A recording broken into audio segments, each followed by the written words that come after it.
Salut la communauté de coups critiques, on se retrouve aujourd'hui pour un tout nouveau montée de niveau. Eh bien oui, parce que ça fait quand même un peu longtemps, je dirais bien. Et je suis accompagné aujourd'hui de Jonathan Leduc. Salut Pierre-Philippe. Hey, j'ai pas fini ma phrase, Chris, dans ce moment. C'est le stress, puis l'angoisse. C'est le stress, je sais. Mais salut Jonathan. Salut, ça va? Ça va bien toi? Ça va très bien. Oui, c'est ça. Je suis accompagné de Jonathan Leduc du balado Sous-sol et Dragon. Et ben là, on peut vraiment faire les présentations. Hey Jonathan, merci d'être venu. Merci de l'invitation. C'est pris comme un cadeau de Saint-Valentin.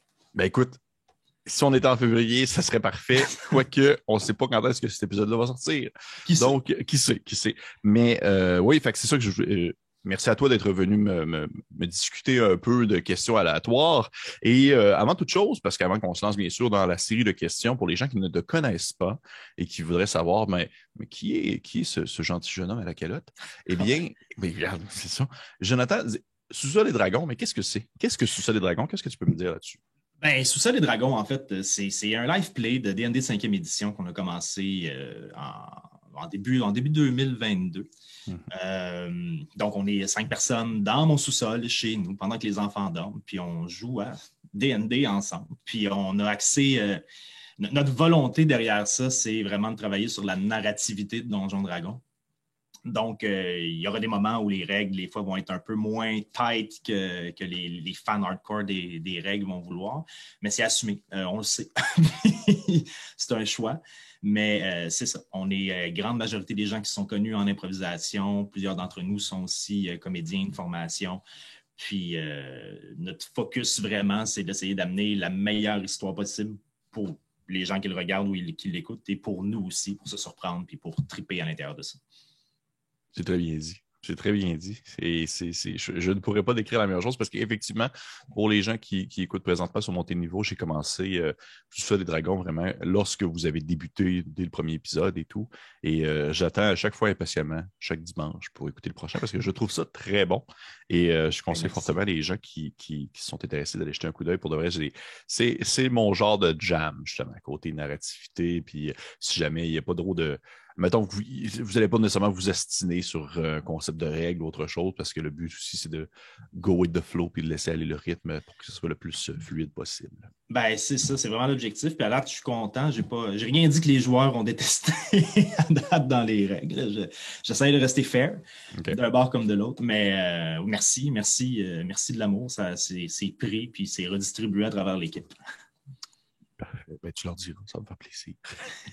Bon, hey, on va commencer ça. Pour les gens qui, encore une fois, ne sont pas très familiers avec le concept, comment ça fonctionne, montée de niveau.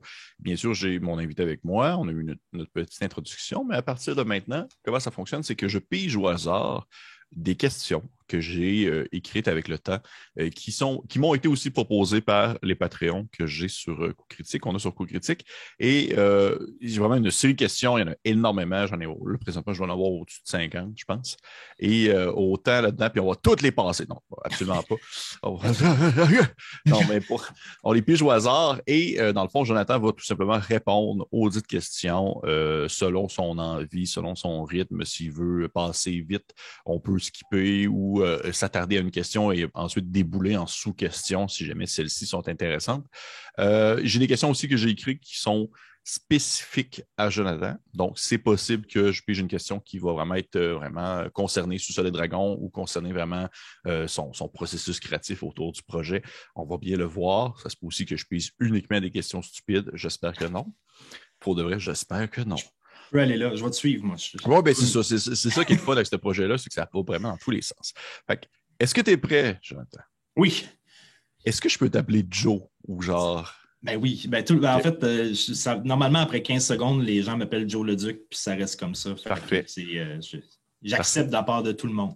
Parfait, merveilleux. Parfait. Fait que je t'avoue que on dirait que j'étais comme gêné, mais là maintenant, je suis gêné. Parfait. Donc, on y va avec une première question. Je pige au hasard. Maintenant, je suis rendu avec une espèce de roulette un peu style la poule aux œufs d'or qui tourne. Et on lance ça. Première question, Jonathan. Module officiel ou aventure maison? Oh, ça dépend pourquoi, mais je te dirais que pour rouler des games, moi, personnellement, aventure maison. Par contre, je lis les modules officiels. J'ai commencé à les lire pour l'inspiration, pour voir comment les changements de gameplay, ce qu'ils vont faire dedans. L'utilisation des cartes, par exemple, dans Curse of Strahd ou des trucs comme ça, c'est des choses que je trouve important de lire. Puis c'est bien aussi de voir ce que des gens qui ont été payés et qui ont passé des heures et des heures et des heures en équipe à écrire, voir de quoi ils ont accouché pour s'inspirer de ce que je vais avoir le goût de créer par la suite. Mais moi, mon trip, justement, à Donjon Dragon, c'est pouvoir créer. Puis je trouve que Donjon Dragon, en tout cas la 5e édition, le permet beaucoup. Ça a été assez streamliné pour permettre de facilement amener nos propres épices, notre propre sauce là-dedans, puis d'aller un peu plus à gauche, un peu plus à droite, puis tout ça. Fait que je suis vraiment plus du côté création maison, mais il faut que j'en fasse une. Je me suis donné comme contrat d'en rouler un module à un moment donné, juste pour mon expérience de DM, puis juste parce que je pense que c'est important pour voir, OK, ouais, ils l'ont fait comme ça, puis c'est pour ça qu'ils l'ont fait comme ça, t'sais. Parce qu'on apprend toujours en tant que DM. Fait que, mais c'est ça. Moi, perso, j'aime vraiment plus créer de l'aventure maison. Est-ce qu'il y a un module en particulier que tu dis, celui-ci, ce serait celui que je voudrais rouler? Je le sais pas encore. Je le sais pas. Okay. Peut-être le dernier, pas le dernier qui est sorti, mais celui qui se passe dans le Feywild, Witchlight, je me souviens plus du titre là, comme ça. Oui. Parce qu'il a l'air complètement éclaté, justement. Fait que ça me tenterait. Souvent, je suis du genre à choisir des choses, en fait. En fait, je suis du genre à regarder des aventures, puis je fais, hey, ça me correspond pas en tout. C'est ça que je vais faire. Okay. Parce que ça me sort de ma zone de confort, justement. Ça me sort de mes bottines. Fait que c'est généralement là que tu apprends le plus. Fait que probablement que c'est celle-là que je roulerais si j'en avais une à rouler. OK. Puis paradoxalement, t'en aurais-tu une que tu ferais comme jamais en 100 ans, je toucherais ce module-là? Ça t'inspire zéro une barre. Peut-être Pandelverse, juste parce que je l'ai déjà lu au complet, puis j'ai pas senti je trouve que c'est une belle aventure d'introduction, mais j'ai rien senti. J'ai pas senti qu'elle apportait quelque chose qui faisait « Oh, OK, on peut aller là dans Donjon Dragon. » C'était un peu un territoire connu. Là. Ouais, peut-être celle-là, je la laisserai de côté. À moins que j'aie des amis qui me disent « Ah, initie-nous de la façon la plus simple possible. » Là, j'irai peut-être là-dedans. Là, oui, puis effectivement, ça demeure une très belle manière de commencer, de faire commencer le Donjon Dragon 5e édition avec quelque chose. Plus que, autant je suis d'accord avec toi, Witchlight, c'est très cool, mais pour un nouveau groupe, je trouve que ça serait peut-être un peu intense. Des gens qui n'ont jamais essayé ça.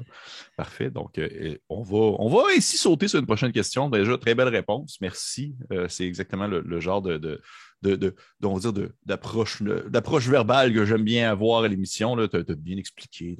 Parce que des fois, ça arrive que j'ai des invités, puis là, je leur pose une question, puis ils font oui. Je ne développerai point. Bon, là, je suis comme s'il te plaît, donne-moi un peu plus. Donc, prochaine question, puis-je au hasard. J'aimerais ça avoir un bruit de quelque chose qui tourne. Il faut que je le fasse avec ma bouche en attendant. Hein, Seigneur, t'es bon? Je serais regardé faire ça. Une règle difficile à assimiler pour toi, pour la 5e. Quelque chose que tu fais comme ah, fuck, c'est vrai, il y a tout le temps ça à prendre en considération. Moi, je suis très bon en logique, mais je suis pourri en mémoire. OK. Fait que toutes les règles de toutes les règles de, mettons, tu tombes dans la lave, mettons. Il y a une règle pour ça qui dit combien de D10 tu dois utiliser. Puis dans ma tête, il me semble que c'est 10 D10. Genre, je me souviens jamais de ces affaires-là. Fait qu'il faut tout le temps que je retourne dans le livre, regarder. Ça, je ne dois pas être le seul. Là. Puis c'est ces règles-là qui ne sont pas dans ton DM screen. Une chance. Une chance parce que personne ne te verrait, tu aurais un peu. Mais toutes les règles de mémorisation de OK, ça c'est tant de dégâts, puis tout ça. J'aime beaucoup garder le flow. J'essaie de faire avancer les choses puis de garder ça. Mais ces règles-là, puis c'est peut-être pour ça aussi que j'ai un peu. J'ai moins d'amour perso pour rouler du Pathfinder. parce qu'il y a tellement de règles. Puis là, en plus, tu as tellement de choix de personnages à gauche, à droite, puis de modules, pas de modules, mais de level-up différents, puis de feats différents, puis de boom, puis tout ça.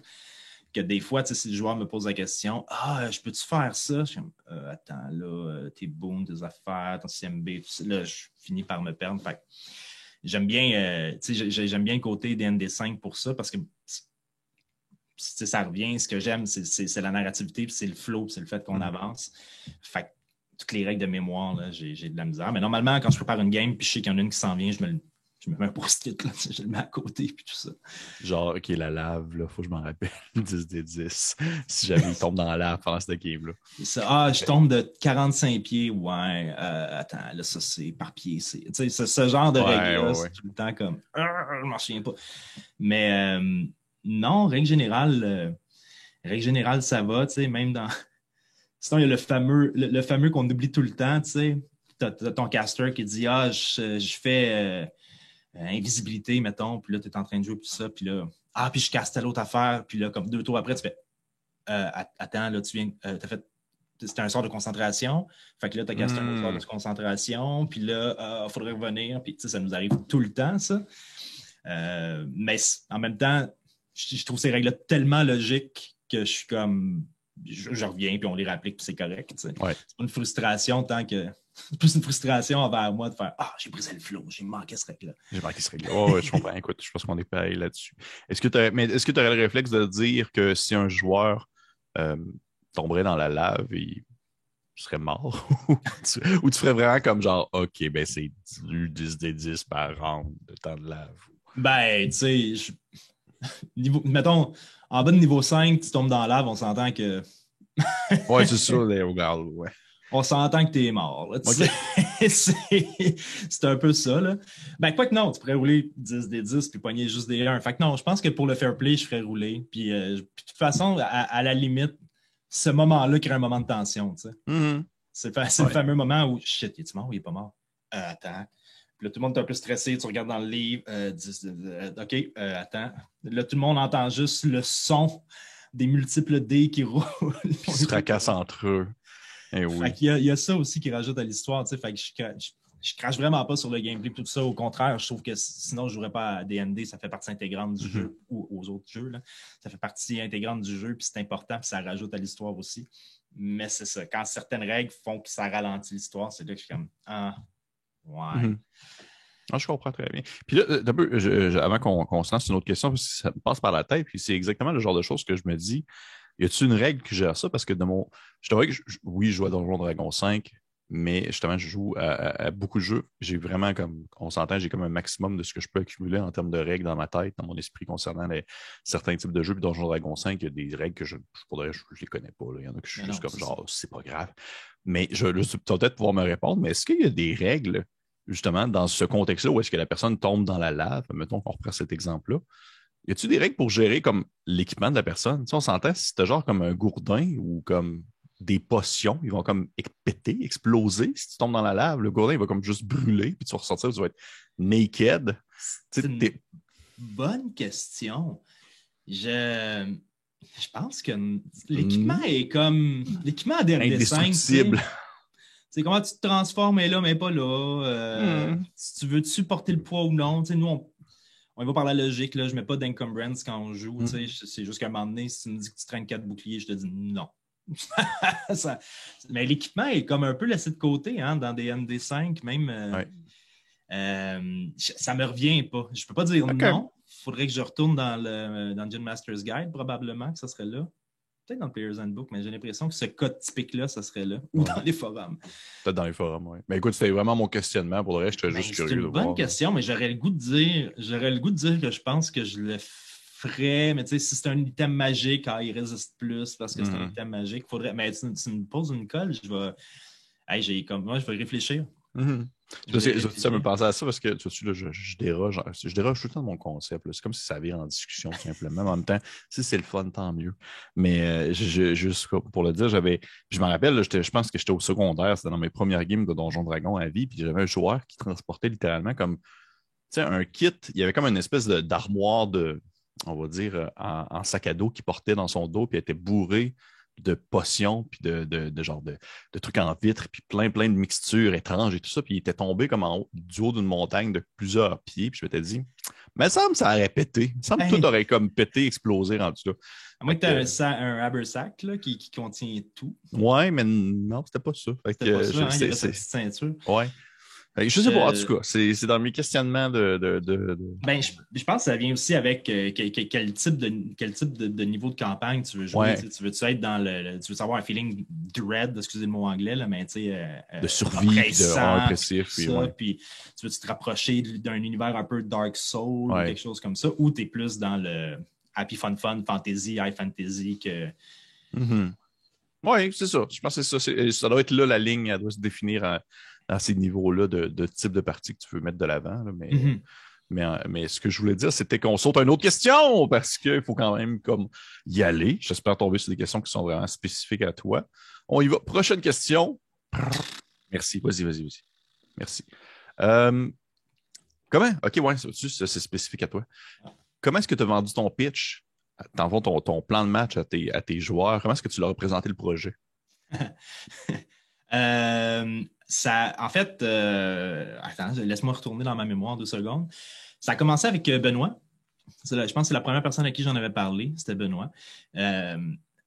Puis lui, c'est un conteur, Benoît, dans la vie. Fait que tu raconter des histoires, c'est son gros trip. On faisait de l'improvisation ensemble et tout. Fait que quand j'ai parlé de ça, on avait déjà fait des games ensemble avec d'autres amis d'improvisation. Puis lui, il avait vraiment trippé. J'ai fait, ouais, ben, je pense qu'on va le faire. Je pense qu'on va streamer. Puis là, on a commencé à penser à qui on aurait dans l'équipe. Puis Chantal, dans l'équipe, quand j'ai commencé à jouer à D&D, c'était avec elle. On avait 18 ans, on était au cégep, on avait un DM qui s'appelait Justin. Puis on a une quête. Quête qu'on avait commencé là qui perdure encore aujourd'hui. Parce qu'on s'est perdu entre les deux. Moi, j'ai pas été là pendant genre 10 ans, comme ça. Puis là, je suis revenu il y a 2 games. Je suis passé de niveau 9 à niveau 15, puis je suis revenu avec eux, puis c'était comme les retrouvailles, tout ça, c'est super cool.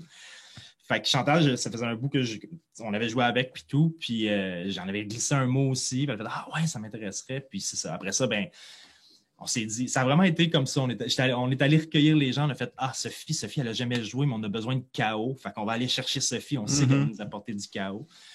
Puis Samuel, ben lui, il faisait des shows de compte avec Ben. On s'était rencontrés comme ça. Puis c'est un tripeux. Il fait des GN. Il était à Bicoline souvent. Puis tout ça, il trippe sur le fantasy. Fait que j'ai fait, ben, c'est sûr que tu viens avec nous autres. T'sais. Puis quand je l'ai pitché, ben, ça a vraiment été, écoutez, on est tous des raconteurs d'histoire.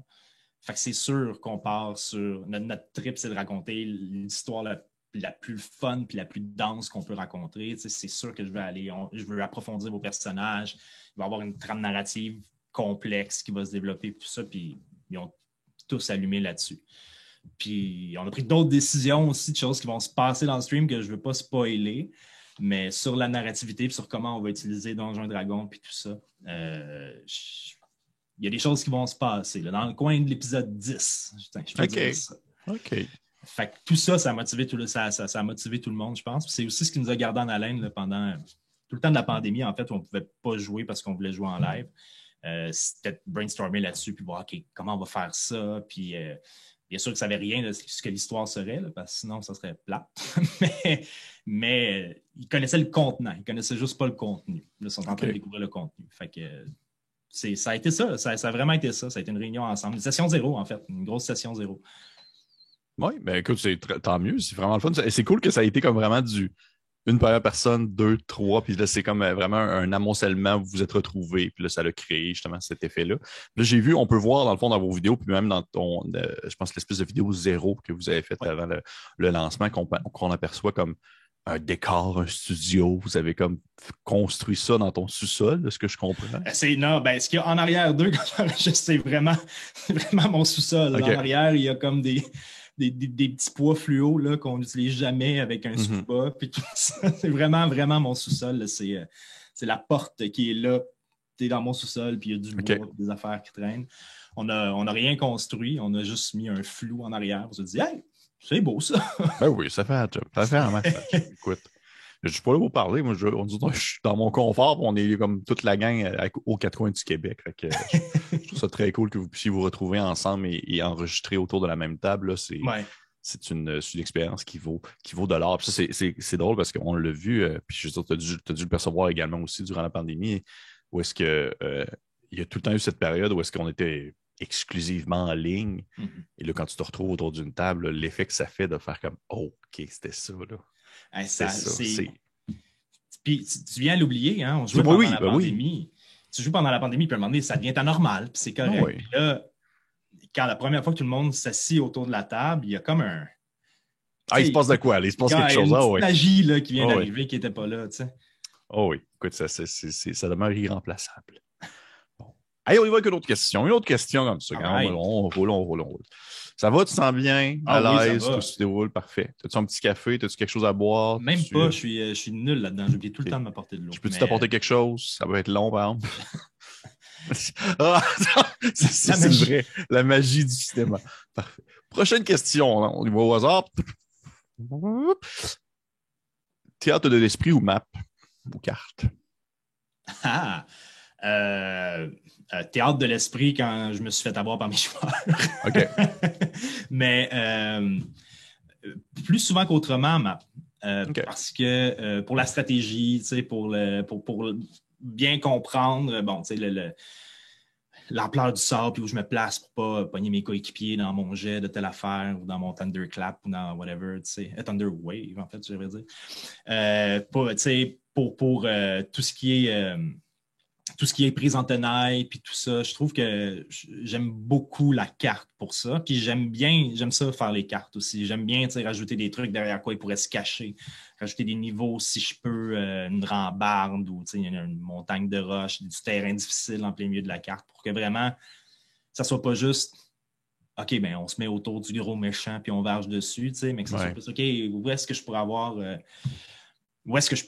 une emprise stratégique sur le combat en tant que caster ou en tant que rogue, ou etc. Fait que beaucoup de cartes, mais pour moi, Theater of the Mind, ça veut dire que le DM est pris. Ben pour moi, ça veut dire que je suis pris un peu en dehors de mes souliers, puis c'est parfait. C'est le moment aussi, je trouve, le plus trippant parce que là, il n'y a personne qui sait ce qui va se passer. On est tous, je roule mon personnage bien vite, puis là, on y va. Puis je trouve que ça permet aussi une liberté dans la description des combats que des fois la carte t'enlève. Mm-hmm. Je donne un exemple. C'est un peu flou, le Theater of the Mind. Fait qu'à quelque part, ton personnage peut dire OK, ben, je saute dans les airs, puis je m'en viens dans l'arrière. Puis si tu avais eu la carte, tu ferais ah ouais, mais l'autre personnage est en tenaille avec toi. Fait que dans le fond, tu peux pas faire ça parce que à cause de la règle, tu vas avoir une attaque d'opportunité. Veux-tu le faire quand même? Ben, tu sais, c'est ça. Tu peux le faire, mais il y a l'attaque d'opportunité. Hein? Des fois, en Theater of the Mind, ça slip plus facilement. Ouais. Fait que ça fait des combats plus cinématiques. Oui. Je trouve. Puis ça, c'est intéressant. Fait que, à la base, je fais des cartes parce que je trouve la stratégie intéressante. Puis c'est un de mes. Je veux dire, si tu joues à D&D, tu aimes les combats à quelque part un peu au moins. Puis je trouve que la stratégie est importante, mais j'ai vraiment rien contre un Theater of the Mind, justement pour tomber dans ce fil-là plus cinématique. Plus OK, let's go, on décrit, là. Ouh, c'est correct, t'es à 20 pieds, tu te rends, c'est beau, on y va, tu sais. Il y a quelque chose de le fun là-dedans, puis de roots un peu, là, qui est intéressant. Oui. Puis d'ailleurs, parce que on le voit lorsqu'on écoute votre podcast en vidéo, tu as une espèce d'une carte vraiment projetée sur un écran, par exemple, c'est bien ça. Et tu utilises quelle application? Est-ce que c'est Roll20? Est-ce que c'est... Non, c'est Dungeon Fog. OK. Je ne suis pas commandité, mais elles sont vraiment cool. Puis, c'est Dungeon Fog. Si vous écoutez ça, Dungeon Fog. Je trouve qu'ils ont une... il y a une bonne communauté qui produit des assets et tout ça, mais ils ont vraiment énormément d'assets. C'est vraiment... ça a vraiment été pensé, le logiciel a vraiment été pensé pour être capable de faire des cartes rapidement et après ça, de les modifier artistiquement, là, si tu veux rajouter des filtres, ou si tu veux rajouter, peindre par-dessous, des trucs comme ça. Moi, mes talents artistiques de graphic design sont limités, là, mais je réussis quand même à faire des trucs que je trouve intéressants visuellement. Puis ouais, j'aime beaucoup. J'utilise Dungeon Fog, en fait, pour les cartes de combat, puis pour les overworld maps, j'utilise Incarnate. OK. Ben écoute, je ne connaissais pas du tout Dungeon Fog, je vais aller voir. Je open bar. Ils sont en train de développer, là, je fais leur pub, puis je lis ça, mais ils sont en train de développer un truc qui s'appelle Project Dios, qui est supposé être comme un all-in-one GM kit. Là. C'est vraiment... où tu vas pouvoir prendre tes notes, puis où tu vas pouvoir. Moi, j'ai pas nécessairement le goût d'aller dans le kit au complet. Là. J'ai déjà toutes mes petites façons de faire, mais pour les cartes, je trouve ça bien le fun. Tu peux contrôler le Fog of War comme tu veux, soit en pinceau ou en pièce, là, si tu es dans un donjon. Tout ça, c'est gratuit? Cool. Gratuit?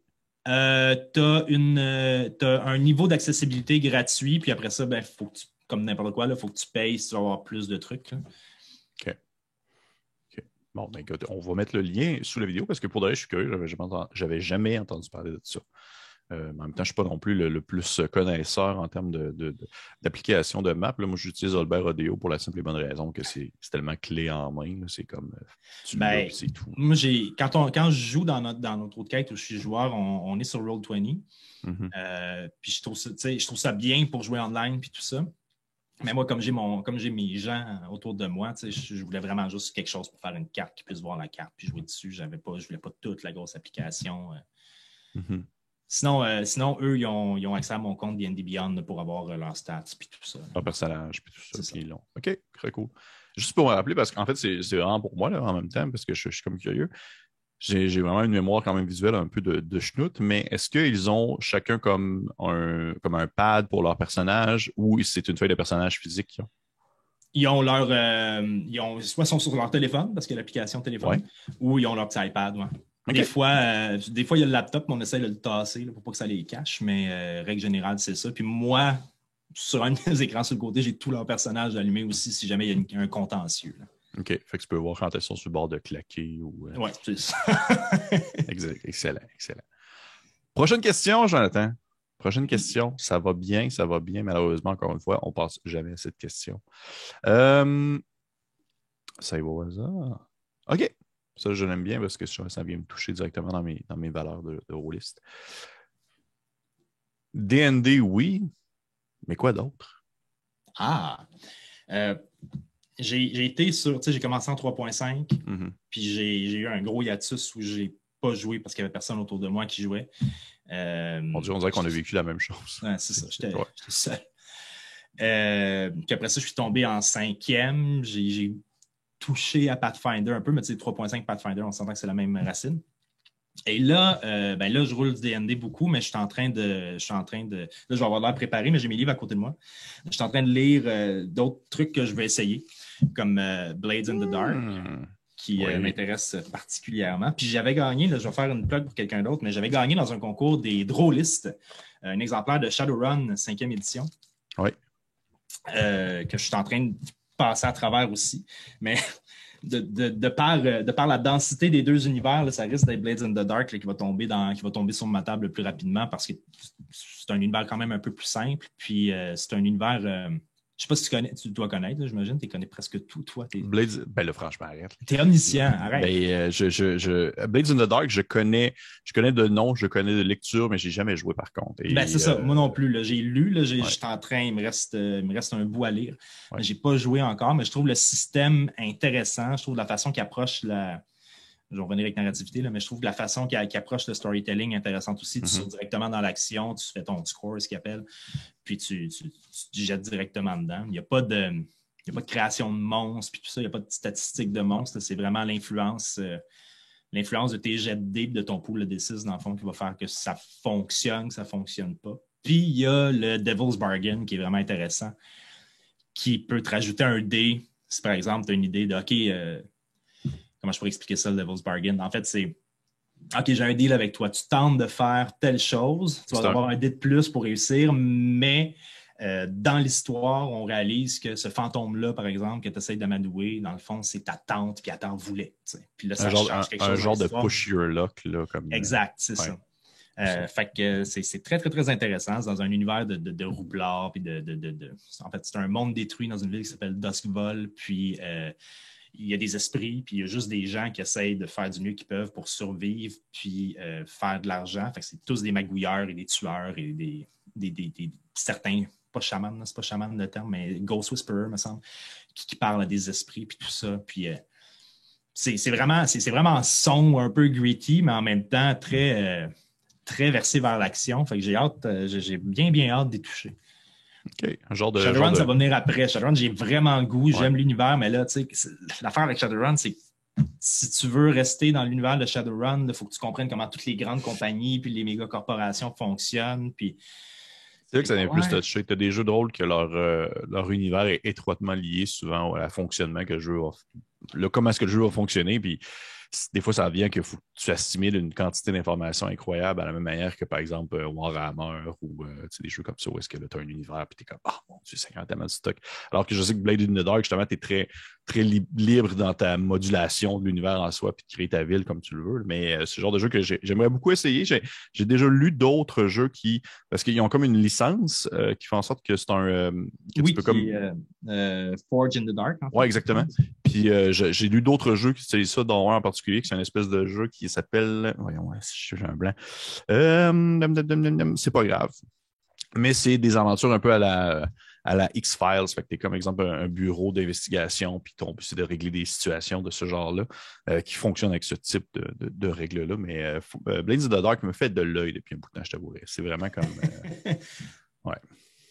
On verra bien comment ça va s'enligner. Mais écoute, je suis content de voir qu'il y a au moins d'autres choses qui t'intéressent que Donjons & Dragons 5. Ben oui, c'est sûr. Puis je jouerai à Call of Cthulhu, mais à un moment donné, j'ai le temps que j'ai. Là, fait que je choisis mes combats pour l'instant. Oui.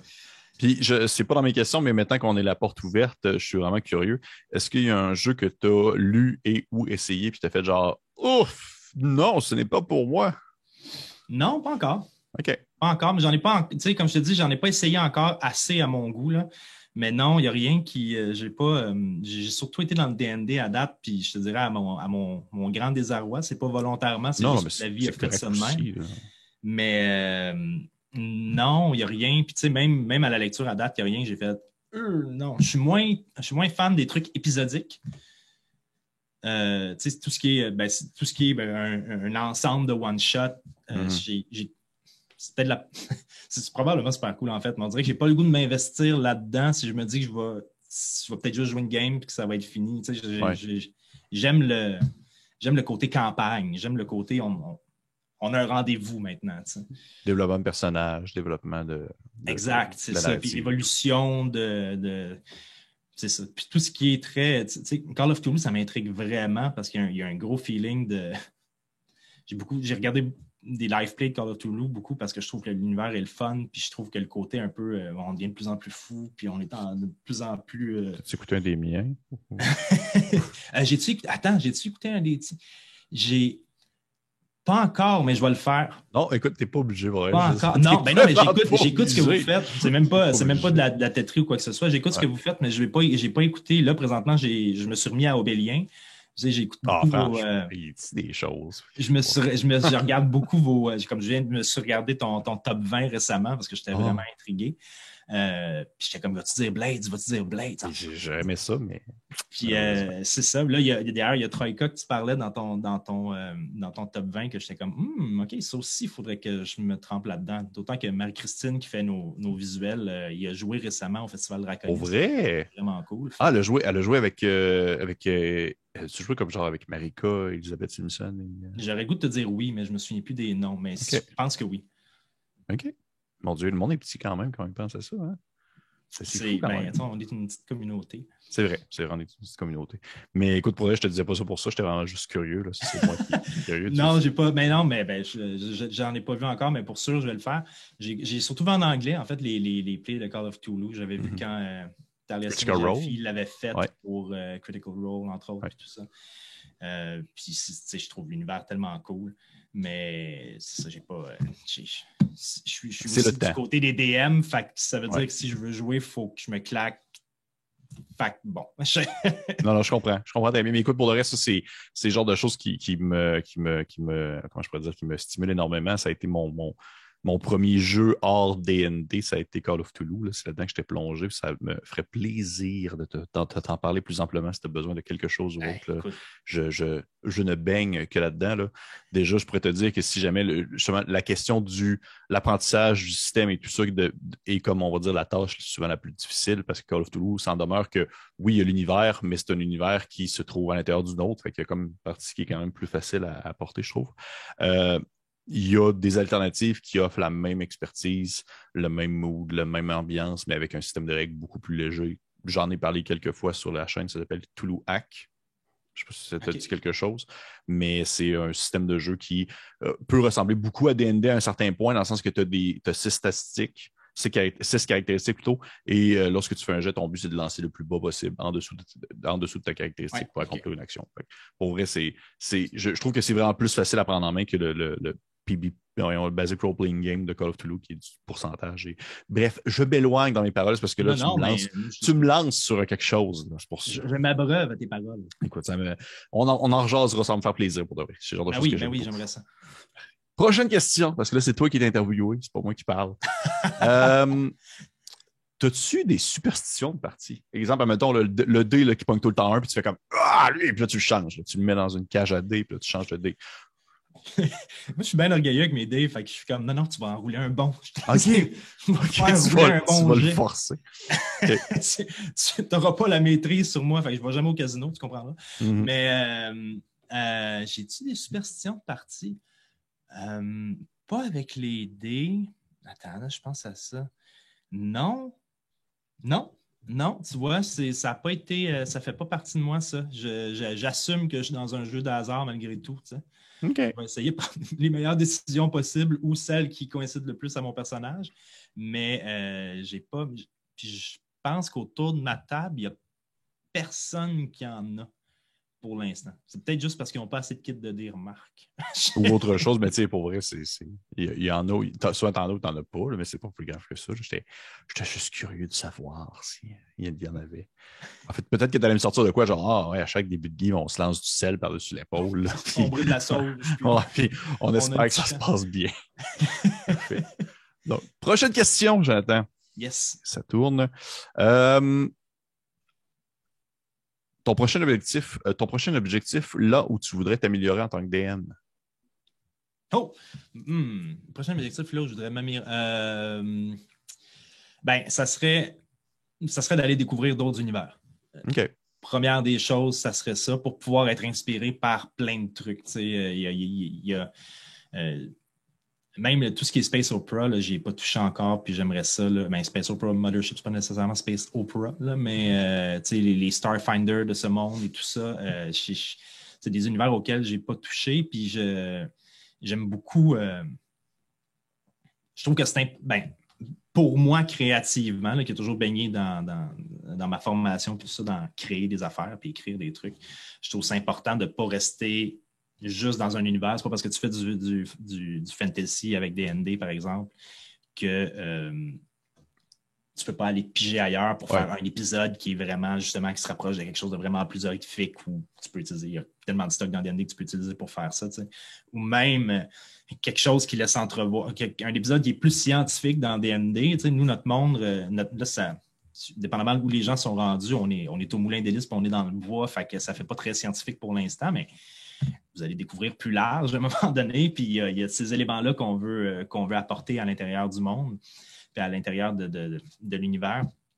Mais je trouve ça le fun de pouvoir aller piger dans ces différents types-là, puis même au niveau gameplay, même au niveau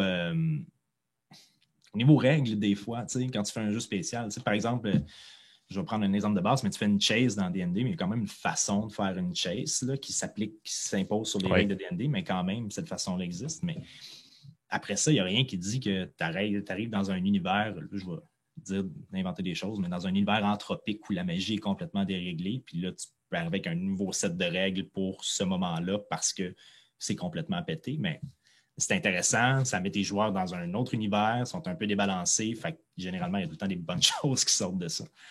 Fait que je pense que pour m'améliorer ça, puis juste enrouler, puis en faire, là, ça serait mes prochains objectifs. Écoute, je trouve ça très, très, très, très honorable de ta part. Je pense qu'on se rejoint aussi beaucoup là-dessus d'aller chercher justement notre créativité dans tout ce qui se fait en dehors de ce qu'on est habitué. Là. C'est-à-dire justement tous les autres contextes, comme tu l'as mentionné toi-même, que ce soit Space Opera, ou même justement, comme tu l'as dit toi-même, quelque chose d'un peu plus scientifique à la limite.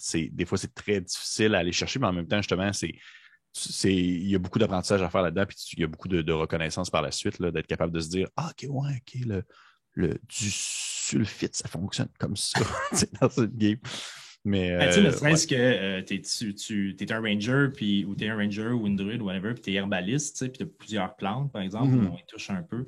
J'ai d'ailleurs commandé un livre par Kickstarter je me souviens plus du nom, là, vite comme ça, mais d'une fille qui a fait un livre d'herbaliste pour D&D 5 au complet avec genre 500 plantes. Puis j'ai fait, c'est donc bien trippant, ça. Mais c'est le genre de truc qui me fait tripper. Comment on peut agrandir ce monde-là, s'en servir, puis mettre des petites mécaniques en arrière pour juste agrémenter le personnage. Puis, tu sais. Ah oui, je suis tellement d'accord avec toi là-dessus. C'est tellement malade, ça. C'est tellement cool.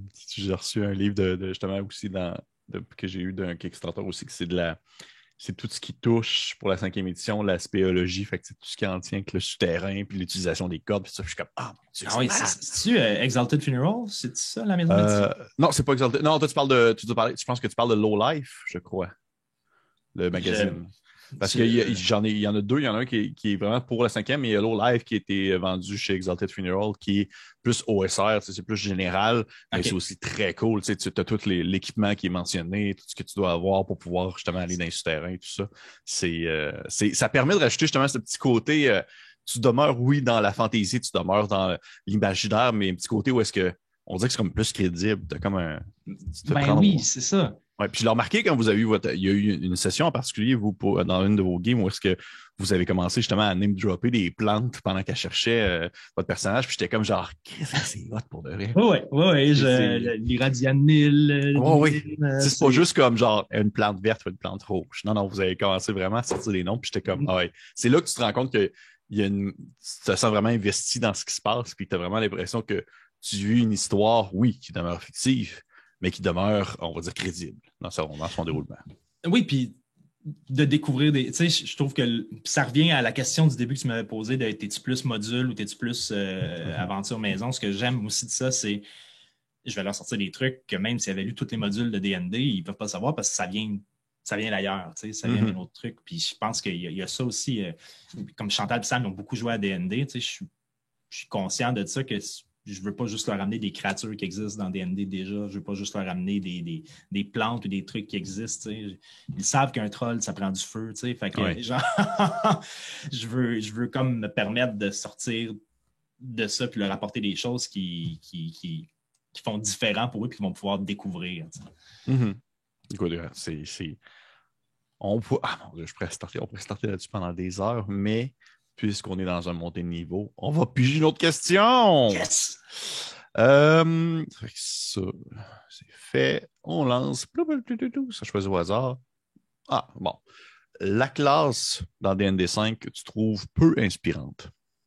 Tu fais comme, non, pas ça.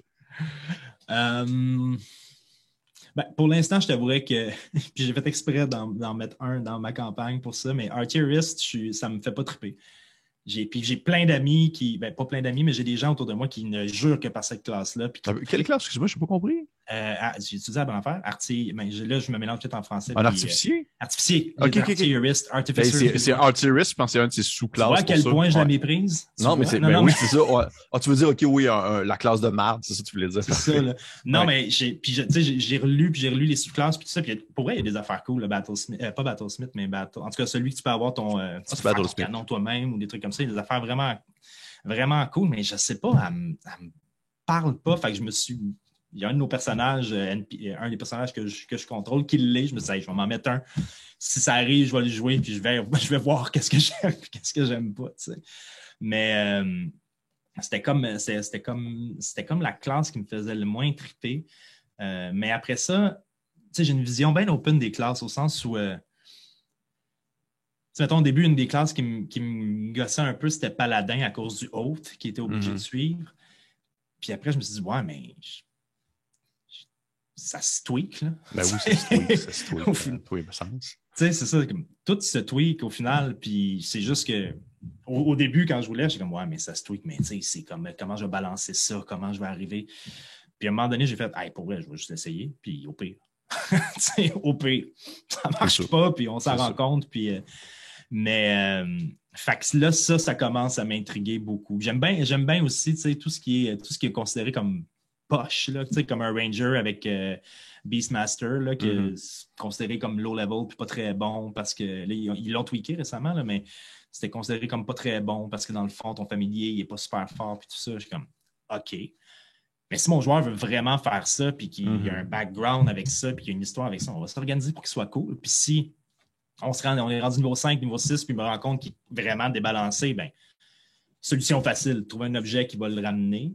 Solution moins facile, mais que je trouve plus intéressante, trouver une raison dans l'histoire pour qu'il acquiert un feat ou qu'il acquiert un nouveau pouvoir ou quelque chose qui va se greffer à sa classe qui va le rendre aussi fort que les autres. T'sais. Si son trip, c'est d'avoir un lien avec le familier, par exemple, on y va, puis on va trouver une façon de s'assurer que tu aies du plaisir là-dedans. T'sais. Sam, par exemple, il joue un moine, puis la classe des moines n'est pas nécessairement la plus appréciée dans D&D 5. Là. Puis je suis comme, bon, non, j'y en ai pas parlé, c'est pas ce qui s'en vient, mais. OK. Si je me rends compte que le moine, ben, on a des solutions. J'ai des plans de contingence. T'aurais-tu une classe en particulier que tu apprécies beaucoup plus qu'une autre? J'aime bien les bardes. On dirait que j'aurais pu le deviner.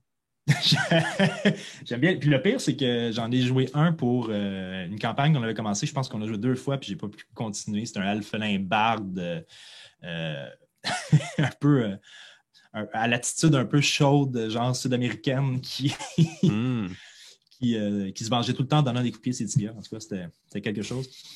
C'était un point de dégâts, puis je me sauvais après. Mais finalement, on n'a pas joué beaucoup. Mais ouais, Bard, j'aime bien ça. Puis j'aime beaucoup les rogues. Mon premier personnage, c'était un elfe noir rogue. Celui de la quête, là, je te parlais au début, qu'on joue encore. Là. Un elfe noir rogue qui Ton premier personnage à vie de Donjon Dragon? Oui. Ça veut dire que ça devait être à 3.5 puis vous avez switché à la 5e? Ou... Exact. S'il était à 3.5, j'étais rendu danseur de l'ombre. Puis donc, je me promenais d'ombre en ombre. Quand on a switché à D&D 5, danseur de l'ombre, c'était rendu quelque chose qui s'attribuait plus aux moines. Fait que je suis allé regarder dans les homebrew tout ça, puis on l'a. Je me suis pris un feed de dancer juste parce que ça venait avec le danseur de l'ombre de 3.5. Puis j'ai changé assassin, j'ai modifié assassin. En fait, j'ai pris un homebrew qui existait déjà sur Internet, modifié assassin pour qui se rattache à danseur de l'ombre. Là. Ton premier personnage à vie était un drôle voleur. Il y a 10 ans de cela. On était méchants. On était supposé être méchants, puis on n'a jamais été capable. Parce qu'on était des gens trop bons. Oui, c'est souvent ça. On se dit comme on va être méchant, puis on était comme. Non, mais ça n'a jamais été capable de faire ça. Il devait être un petit peu edgy au début, quand tu as commencé, il y a 10 ans. Ben oui, ben écoute, j'avais 18 ans. Ben c'est ça, tu sais. Tu fais l'erreur de. On était encore du monde d'impro, puis là, tu fais l'erreur de vouloir t'inventer une grosse voix, puis là, tu parles comme ça, tu sais. Là, tu te rends compte que tu fais une session de 8 heures à parler comme ça. Ça se peut juste pas. C'est juste dégueulasse. C'est tellement bon. Tout le monde devient agressif de la façon que tu parles. Fait que... non, mais il existe encore. Il a maturé, par contre, le bon Felric. Comment il s'appelle? Felric. Felric. Okay. Felric le drôle noir. Oui, il a vécu l'enfer. Notre bon DM Justin, qui habite à Québec maintenant. Il est dans ton coin, je pense. T'es dans le coin de Québec, hein? C'est ça? Oui, j'habite à Québec. Oui. C'est Justin quoi? J'ai le droit de le dire. Justin, c'est Roi Marcel. Ben oui, je le connais. Non, c'est pas vrai. J'ai juste créé un effet. Okay. Ça aurait été malade, par exemple. Ça aurait été le moment de l'épiphanie. Ça aurait été le moment de l'épiphanie. En tout cas, regarde, au pire, tu me le présenteras maintenant. Ben oui, je vais dire de t'écrire. Parce que ils ont tout le temps. Pour aller à Québec, là, j'ai tout le temps l'impression. J'ai l'impression que vous êtes tous à Montréal. Toutes les rôlistes sont à Montréal. Toute la gang. Tous mes amis sont tous comme. Oui, j'en ai beaucoup à Québec, mais tout le monde qui stream ou tout ça sont tous comme on est à Montréal ou genre en Abitibi. Un des deux. Mais OK. Bon. C'est lui ton DM. Fait que je joue en ligne présentement. Oui, on joue en ligne. Okay. Oui, tout à fait. Tout à fait, parce qu'on est tous un peu. Ben, on sont deux à Québec, on est trois à Montréal, 2 à Québec. OK. OK. Bon. Puis là, vous êtes rendu niveau 15, c'est ça que tu me disais? Ben oui, puis on est en train de. C'est la grande finale manichéenne de combat contre le bien et le mal. C'est malade. C'est fou parce que c'est une campagne de. On a 17, 18, 19 ans. Fait que évidemment, la façon d'écrire la campagne n'était pas la même que probablement si on la recommençait aujourd'hui. Aujourd'hui, on serait probablement plus politique, puis intrigue, puis tout ça. À l'époque, c'était très. Il y a le bien, il y a le mal. puis ils s'affrontent. Oh, mais c'est quand... En même temps, c'est correct. Là. C'est comme Oui, mais c'est malade de ben, retomber là-dedans puis juste faire comme c'est des méchants, c'est simple, on s'en va y buter. C'est parfait. Mais en même temps, des fois, je pense que je pourrais dire, c'est plaisant des fois justement de retomber dans ce mood-là, de se dire, on n'a pas besoin de se casser la tête avec genre comme une intrigue aussi complexe que Game of Thrones. Là. Des fois, juste le fait de se dire comme hey, on se promène, on tue des gobelins, ils sont pas fins, on est gentils. Le roi du coin, il veut qu'on aide quelque chose. Tu sais, du gros D&D là, de comme notre enfance, des livres des royaumes oubliés. Là. Mais Des fois, ça fait c'est du bien. ça. Mais c'est bien, mais en même temps, je vais rendre crédit à Justin, avec le temps, la campagne a évolué. Là, ils ont développé un hameau écologique dans Ah mon Dieu, c'est Oui, c'est vraiment... ils ont comme développé, ils ont comme un consul écologique qui protège la forêt d'or. C'est malade. C'est super. Moi, j'ai tout manqué ça, puis je suis arrivé, puis il fallait retuer des méchants. Moi, je suis encore dans mon mindset de tuer des méchants. C'est tellement bon. Hey, Joe, je vois le temps passer, malheureusement. On arrive déjà à la fin. Ça passe tellement vite. Il va me rester une dernière question, si tu me permets. Ben oui, Puis après ça, j'ai ma petite question bonus pour toi. super. Parfait. Fait que, dernière question, et on y va, on tourne.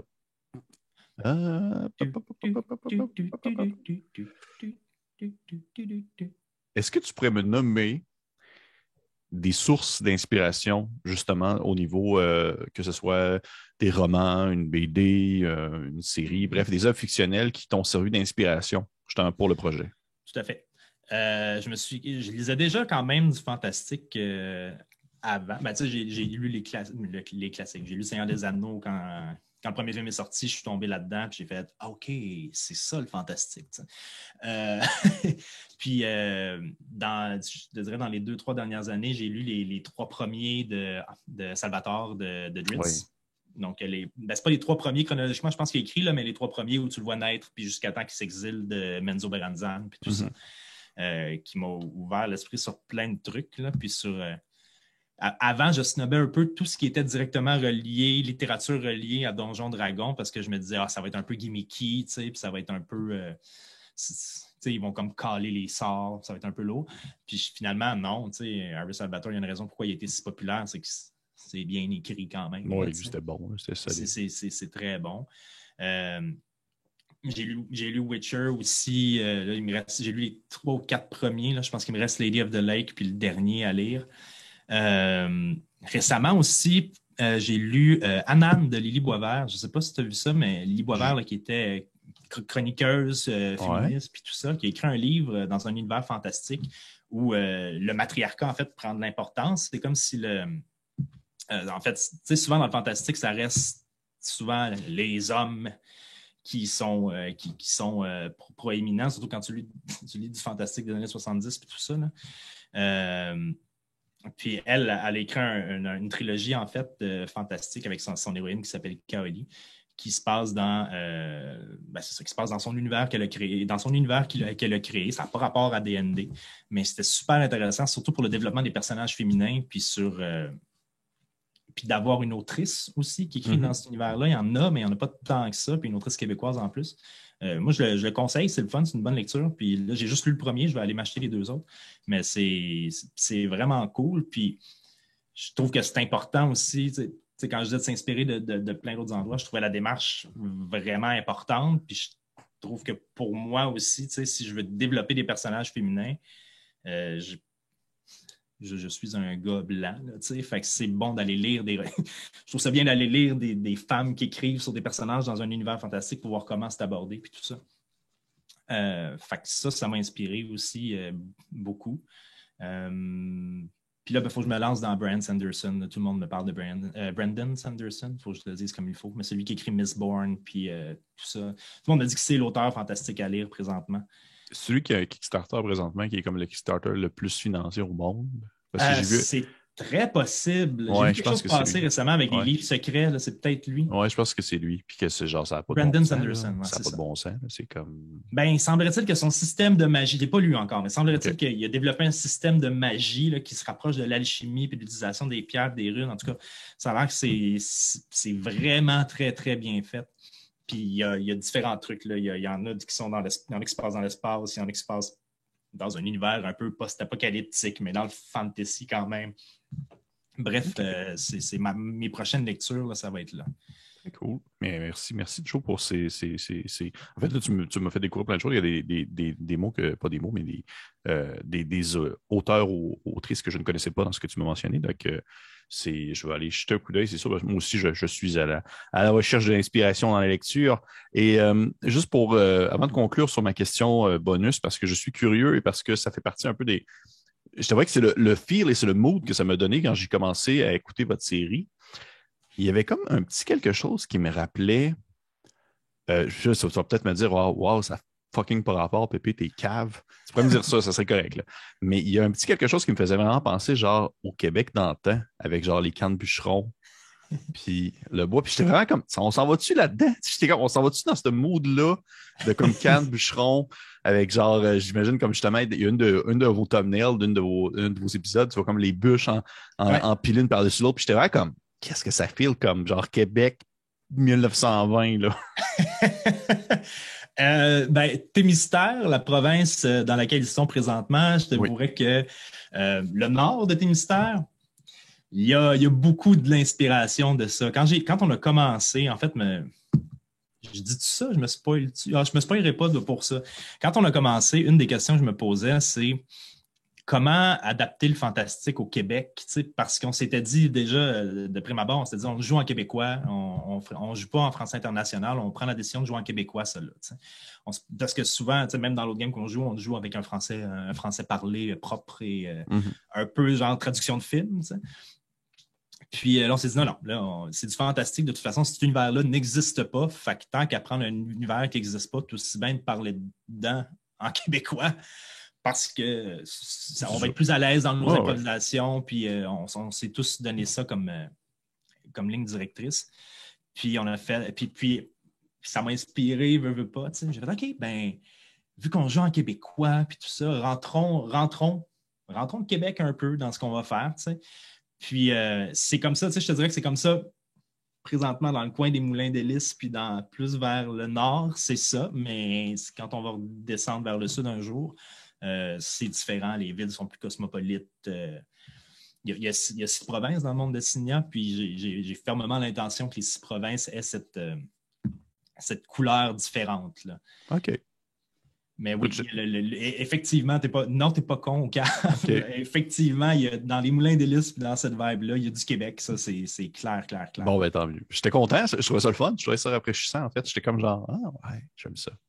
Je m'attendais à ce qu'il y ait un gars qui joue de la cuillère dans un coin. Là. Je trouvais ça vraiment cool pour de vrai. Ben, tu sais, si je pouvais, si j'avais le budget pour acheter des droits musicaux, je ferais ce genre de choses-là. Tu sais, j'ai un de mes trips que j'aimerais avoir, c'est que dans les combats, je puisse mettre, là, ce ne sera pas du québécois nécessairement pour ça, mais dans certains combats, je puisse mettre genre du Black Keys qui joue genre un peu blues rock à côté. Tu sais, je trouve que ça amènerait une autre vibe puis casser l'espèce de la nécessité que tout soit high fantasy. Ouais, j'ai pas de problème. Il y a des superbes compositions high fantasy. Il y a des gens qui font de la musique incroyable, puis que je suis comme, mon Dieu, que c'est beau, là, l'espèce de mix orchestral, puis tout ça de fantasy. Je trouve ça. Des meilleures trames sonores viennent de là souvent, là, Skyrim, Witcher, puis tout ça, qui ont sorti des trames sonores incroyables. Mais des fois, je me dis, ça serait peut-être le fun, d'amener cet autre côté-là un peu cinématographique où la musique, finalement, elle clash avec le monde, mais l'essence même de la musique en arrière, ça marche pareil parce que l'émotion qu'elle amène, c'est la bonne. Oui. Oh, oui, je comprends très bien ce que tu veux dire. Mais écoute, pour vrai, il n'y a pas de... Moi, je te dirais, si jamais ça peut t'intéresser de contacter Travis Savoie de la chaîne RPG Music Maker. Pour vrai, lui, il est super ouvert à faire des collaborations pour ça. Okay. Puis je sais qu'il y a vraiment un panel de capacités assez large. Fait que c'est tôt jamais. Écoute, je te lance la balle. Ça tombe pas dans l'oreille d'un sourd. Bon. Et maintenant, Joe, malheureusement, on arrive à ma question bonus en une fin parce que c'est tout le temps que nous avions. Ça passe tellement vite qu'on est en bonne compagnie. Et ma question bonus, c'est une question souvent que je pose à mes invités qui est spécifique pour eux, que je ne pige pas au hasard, qui les met souvent dans une mise en contexte précise. Et celle que j'ai pour toi aujourd'hui est assez simple, c'est en prenant en considération, on va dire, au moment où est-ce qu'on enregistre, on va rester dans une temporalité floue, au moment où on enregistre présentement notre rencontre, si tu pouvais te partir toi-même un personnage dans ta game, ça serait quoi? Si je pouvais me partir moi-même un personnage dans ma game, Ouais. pour des raisons que je ne peux pas expliquer, OK. ça serait un cleric. OK. Certainement un cleric. Là, la race...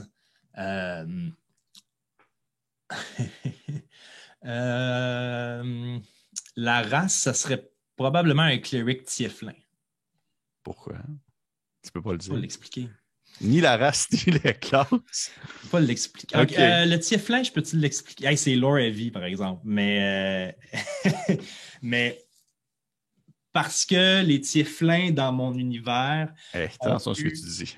Ça va être lore heavy. Okay? Mais Vas-y. les tieflins dans l'univers de Signia ont eu une représentante qui s'appelait Ealice au moment de la grande frappe au troisième âge. Je suis lore heavy, là, je te le dis. Au moment de la grande frappe au troisième âge où les provinces se sont réunies. Et ça a permis aux tieflins de se sortir de cette espèce cette représentante-là, dans le fond, a permis aux tieflins de sortir de cette espèce d'image préconçue. Dégueu ambiant qu'il y avait les tieflins parce que les tieflins ont les cornes de démons diables, puis c'est inquiétant parce qu'on les associe au mal, mais c'est pas nécessairement le cas. T'sais. Parce que dans leur lignée avant, il y avait un démon à quelque part il y a 1000 ans. T'sais. Puis ils ont une représentante qui a fait beaucoup de bien à l'univers et ça a permis à cette race-là de revenir aux yeux des gens, pas de la nobiliser, là, mais de la... Les gens ont enfin compris que c'était pas parce que tu étais tieflin que tu étais méchant. Cette vision-là bête de l'univers dans lequel il était à cette époque-là a cessé grâce à ça. Les gens ont fait « Ah, on s'est trompé tout le long de ça. » Fait qu'il y a une répercussion historique, il y a des contenus historiques avec les tieflins dans l'univers. Puis Cleric, c'est ça, je peux pas dire pourquoi. OK. On restera dans le secret. Au pire, on s'en parlera une autre fois. On s'en parlera une autre fois en murmure. Donc, hey, merci, Jonathan Leduc. Merci d'être venu discuter avec moi à monter de niveau. Est-ce que tu as apprécié ton expérience? Hey, vraiment, je referais ça 1000 fois, mais... on va commencer par une autre fois. Et on essaiera de compter jusqu'à 1000 lorsqu'on aura l'occasion, mais sûrement qu'on va se retrouver, que ce soit pour une rencontre ou peut-être même pour un one-shot, qui sait. Moi, j'aime ça avoir des invités. Oui. J'adore avoir des invités à la chaîne. Fait que, merci encore à toi d'être venu discuter avec moi, d'avoir répondu à mes moultes questions, aussi chaotiques ou logiques peuvent-elles être. Et admettons que je serais déjà pas un fan fini. Où c'est que je pourrais trouver ça, Sous-sol et Dragons? OK. Sous-sol et Dragons, vous pouvez le trouver sur Facebook en tapant Sous-sol et Dragons. Vous devriez tomber dessus. On est sur YouTube à Sous-sol et Dragons. Nos épisodes sont là avec des mini-clips que j'ai commencé à mettre pour si vous voulez juste regarder des extraits.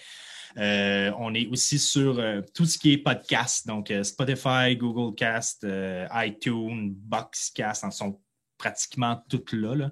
Donc, on est disponible en audio, vidéo. Puis on a un site internet aussi. Et là, bon, évidemment, c'est sous-soldragon.com.